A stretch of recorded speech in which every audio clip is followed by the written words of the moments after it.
ఈ బ్రిజేష్ కుమార్ ట్రిబ్యునల్లో కేసు వాదించడం మానేసి కేసును వాయిదాలు వేసుకొని సంవత్సరాల కొద్ది కొనసాగిస్తున్నారు అధ్యక్ష. నేను ఈరోజు అడుగుతున్నా అధ్యక్ష, ఈ అరేంజ్మెంట్ ఏదైతే లాస్ట్ 2020లో the working arrangement between both the states is still continuing and until and unless water sharing is finalised by tribunal under section 3 ప్రకారం తెగేంత వరకు ఇది మేము శాశ్వతంగా రాసిస్తున్నాము అన్న తర్వాత ఏ రాష్ట్రమైనా బంగారం లాంటి అవకాశాన్ని వదులుకుంటుందా అధ్యక్ష? దట్టు ఆంధ్రప్రదేశ్కు జలదోపిడిలో ఉన్న అనుభవము మనం అంచనా వేయలేదా అధ్యక్ష? నేను నీళ్ళ కోసం కొట్లాడినా, నేను నీళ్ళ కోసమే తెలంగాణ రాష్ట్రాన్ని తెచ్చినా అన్న చంద్రశేఖరరావు గారికి వాళ్ళకు వీళ్ళకి తెలిసినా తెలియకపోయినా, అధికారులకు ఒకవేళ అవగాహన ఉన్నా లేకపోయినా, అధికారులు ఈ ప్రాంతం వాళ్ళు అయినా కాకపోయినా, ఈ ప్రాంతం కోసమే, ఈ ప్రజల కోసమే, ఈ నీళ్ళ కోసమే, ఈ రాష్ట్రం అభివృద్ధి కోసమే ఈరోజు ప్రాణాలు ఇవ్వడానికి సిద్ధమైన చంద్రశేఖరరావు గారు ప్రాణ ప్రధాని అయిన కృష్ణానది జలాలను ఆంధ్రప్రదేశ్కి ఎట్లా తాకట్టు పెట్టింది అధ్యక్ష?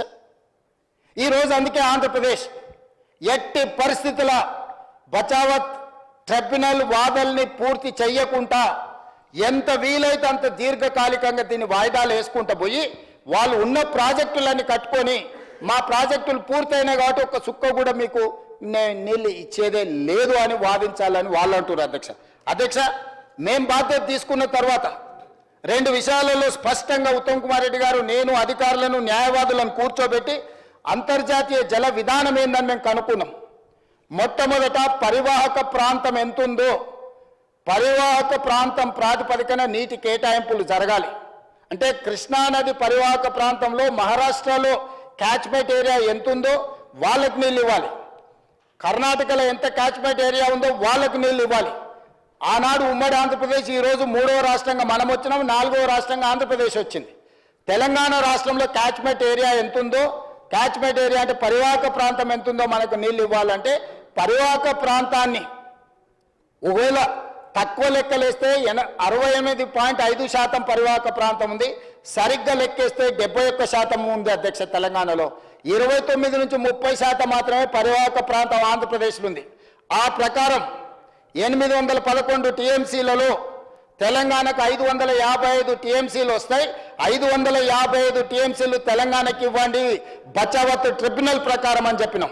ఒకవేళ బ్రిజేష్ కుమార్ ట్రిబ్యునల్ని మీరు ప్రాతిపదికన తీసుకుంటే 65% డిపెండబిలిటీ ప్రకారం మీరు ఒకవేళ నీటి కేటాయింపులను చేస్తే 763 టీఎంసీలు మాకు వస్తాయి.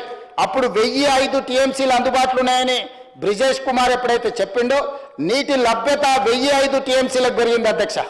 ఎప్పుడైతే 1005 టీఎంసీల నీటి లభ్యత పెరిగిందని బ్రిజేష్ కుమార్ గారు నిర్ధారించిండో 1005 టీఎంసీలలో 763 టీఎంసీలు మాకు రావాలి అని చెప్పి మేము బాధ్యత తీసుకున్నాక ఉత్తమ్ కుమార్ రెడ్డి గారు నిజంగానే ఈ చదువుడు ఈ లెవెల్లో ఆయన చదువుకుంటే చదివితే 4 సార్లు ఐఏఎస్ అయ్యేటోడు అధ్యక్ష.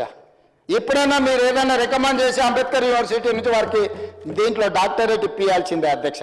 ఎందుకంటే ఇది అంత లోతైన జటిలమైన సమస్య అధ్యక్ష. దీన్ని అంత అర్థం చేసుకోవడం కూడా అంత ఈజీగా లేదు.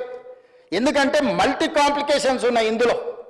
రకరకాల శాఖలు, రకరకాల అంశాలు, రకరకాల రాష్ట్రాలు, రకరకాల వివాదాలు, రకరకాల నిర్ణయాలు, ఏ నిర్ణయం ఎక్కడుందో, ఏ పేపర్లో ఏముందో దీన్ని ఎత్తుక్కునే వరకు రీసెర్చ్ చేసిన దానికంటే కూడా ఎక్కువ పని అవుతున్నది అధ్యక్ష.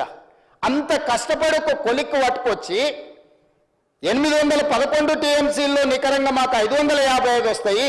ఒకవేళ బ్రిజేష్ కుమార్ ట్రిబ్యునల్ ప్రకారం 1005 టీఎంసీలు అందుబాటులో ఉంటే 763 టీఎంసీలు వస్తాయని కేంద్ర ప్రభుత్వం దగ్గర, అపెక్స్ కౌన్సిల్ దగ్గర, అదేవిధంగా సుప్రీంకోర్టులో ట్రిబ్యునల్లో మేము వాదిస్తుంటే మీరు తెలంగాణ నీటి హక్కులను ఆంధ్రప్రదేశ్కు తాకట్టు పెట్టిరని అబద్ధపు ప్రచారాలు చేసి ప్రతిసారి ఈ అంశం మీద తప్పుడు ప్రచారాన్ని ఎప్పుడైతే మేము ఈ అంశాలన్నిటినీ ఎప్పుడైతే పెద్దలు ఉత్తమ్ కుమార్ రెడ్డి గారు వీటన్నిటిని కాగితాలను తీసి కొన్ని కాగితాలు ఆఫీసులో లేకపోతే రకరకాల దగ్గర ఉన్న కాగితాలు అన్నింటిని కూడా జమ చేసి ఒక క్రొనాలజీ డెవలప్ చేసి ఒక థీసిస్ బుక్ లాగా తయారు చేసి వివరాలు అన్నిటిని పొందుపరిచిన తర్వాత వాళ్ళకి అర్థమైపోయింది, వాళ్ళ బండారం బయటపడ్డది, నిజాలు ఎట్లయినా బయటికి వస్తాయి. ఉత్తమ్ కుమార్ రెడ్డి గారి నిజాలు బయట పెట్టే లోపలనే, నిజం గడపదాపే లోపల అబద్ధాన్ని ఊరంతా దిప్పాలని చంద్రశేఖరరావు గారు హరీష్ రావు గారు బయలుదేరి మేము కృష్ణానది జలాలలో అన్యాయం జరుగుతుంది బహిరంగ సభలు పెడతామని అన్నారు అధ్యక్ష. అందుకే బహిరంగంగా ఎందుక ముఖాముఖి మమ్మల్ని నిలదీయి ఒకవేళ మీకు అంత మోజుండి మా బట్టలు ఊడదీసినా సరే రాండి చూడండి అని చెప్పి వాళ్ళకు ఆహ్వానించి సభకు పిలిచినాం అధ్యక్ష. సభకు రాకుండా పోయి ఈరోజు తెలంగాణకి ఈ రకంగా అన్యాయం చేసి ఈ తెలంగాణకు జరిగిన అన్యాయంలో ఈరోజు కేటాయించిన జీవోల వివరాలు కూడా ఈరోజు నా దగ్గర ఉన్నాయి అధ్యక్ష. ఉమ్మడి రాష్ట్రంలో ఉత్తమ్ కుమార్ రెడ్డి గారు చెప్పారు, ఉమ్మడి రాష్ట్రంలో ఆంధ్రప్రదేశ్ ఆ రోజు మొత్తం తీసుకెళ్తున్న నీళ్లు 4.47 టీఎంసీలు ఉంటే తెలంగాణ రాష్ట్రం వచ్చిన తర్వాత 2014 నుంచి 2023 లోపల వాళ్ళు 13.17 టీఎంసీలకు పర్ డే నీటి దొంగతనానికి వాళ్ళు అన్ని ఏర్పాట్లు చేసుకున్నారు అధ్యక్ష.